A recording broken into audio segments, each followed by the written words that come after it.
BBM, puta ka, kasuhan ka pa, napatay mong adik, kasuhan ka, kukulong ka pa, bakit ka magtatrabaho, di makukulong ka, pumatay ka na adik, iwan yung pamilya mo, nakulong ka pa, natanggal ka pa sa ay, magpulis-pulis na lang tayo, pasok uwi, ano gaganyan kay Tatay Digong, no? Ang laki kasi ng impact ng ginawa niya sa mga pulis talaga. As in, Hindi talaga ma-deny hindi mo talaga pwedeng i-deny yun. Kung may magsasabi ngayon ng mga pulis na galit sila kay Duterte, Diyos ko, Ginoo ko, ang kapal ng mukha nyo. Ayun. Pero Ayun. syempre, naintindihan natin sila, kuya, kasi may trabaho sila eh. Hindi sila pwede na mag-anpahayag kapag syempre nasa loob sila ng organisasyon. Bawal na bawal yun kasi may sinumpaan silang tungkulin. Pero yung iba na mga pulis na parang may nag-aano pa na, ay nako, ang kapal ng mga mukha nyo.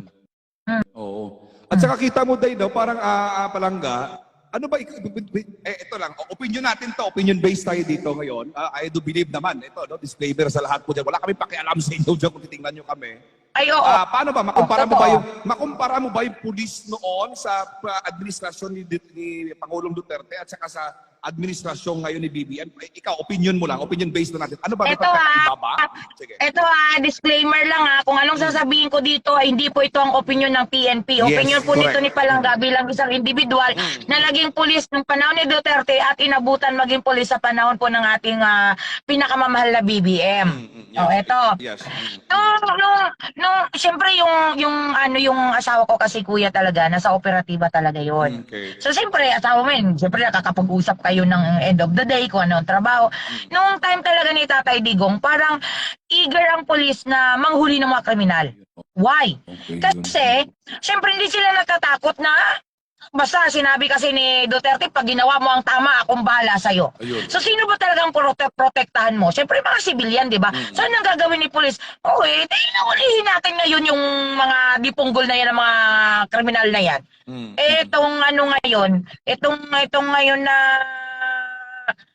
kay BBM, puta ka, kasuhan ka pa, napatay mong adik, kasuhan ka, kukulong ka pa, bakit ka magtatrabaho, di makukulong ka, pumatay ka na adik, iwan yung pamilya mo, nakulong ka pa, natanggal ka pa sa ay, magpulis-pulis na lang tayo, pasok uwi. Yun ang mas matindi. Yun ang masakit na katotohanan, Palangga, no? Diba? Tuhod na, kuya, magalit man sa akin yung mga pulis na yan. Aminin nyo. Bakit ganito lang kasi yan, kuya? Siyempre ikaw, kaya ka nga nagtatrabaho, para ba sa bayan talaga, tigilan nyo ako. Kaya tayo nagpulis kasi stable job ang pagpupulis. Yes. At ang pangalawa na lang talaga yun dahil gustong-gusto. Ay, sus naman, wag ako. Magalit kayo sa akin, bala kayo, palo nyo ako. Pero yun ang katotohanan. Maganda maging pulis dahil unang-una, pag tumanda ka, stable ka na kuya, may pension ka eh. Pension. Maganda yan. Okay. So, ang pinakamagandang trabaho talaga, pagpupulis. Kaso lang, syempre, yung mga nagpupulis din talaga kuya, nandun din talaga yung, syempre, gusto nila magserbisyo sa bayan. Diba? Service sa bayan, okay. Oo, pero yung pinakaunang rason talaga dyan, kuya, stable job. Huwag tayong maglukuhan. Oo, totoo. Tama, diba? Oo. Ngayon, ang pulis kasi, kuya, ako lang, experience ko lang to bilang naging pulis ako dati. Nakadepende talaga sa namamahala.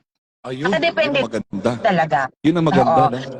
Paano mo nasabi Nakadepende depende sa talaga namamahala? Ibig sabihin po dyan, ang iba ay simula sa presidente o sa high-ranking officials natin? Siyempre, sa presidente talaga yan, kuya. Sa presidente. Kasi lahat ng magiging action ng mga PNP, depende naman yan sa command kasi ng presidente. O, diba? So, halimbawa, kagaya niyan, kuya, ako, ordinaryong polis lang ako. Tapos, magsusuperhero ako dyan na manguhuli ako ng adik dyan. Ay, ang nangyari nung hindi mo sinasondya, siyempre, nanlaban si adik, alang-alang gawin mo. Hindi mo titigrasin, hayaan mo na ikaw matitigras. So, titigrasin mo si adik. Ay, nung natigras mo si adik, kutsa, maya-maya, ikaw kinasuhan. Kaya, trabaho uwi na lang. Trabaho uwi. Parang yun yata malangga ang masakit ngayon, ano? Kasi mga pulis, instead na gusto nila eager, tama yung sabi mo, instead na eager sila sa trabaho nila, naggagawin, gampanan, pero kung kakasuhan na naman pala sila langga, parang wala, di ba? Yun lang. Trabaho pa ba sila? Bakit? Ito, real talk. Ba't ako magpapakabayani dyan? Oo. Di ba? Diba? Bakit yung pakabayani? Totoo nga naman. Kakasuhan ka pa. Mas okay na siguro yung tama sabi mo. Papasok, uwi, pasok, uwi naman. Ano?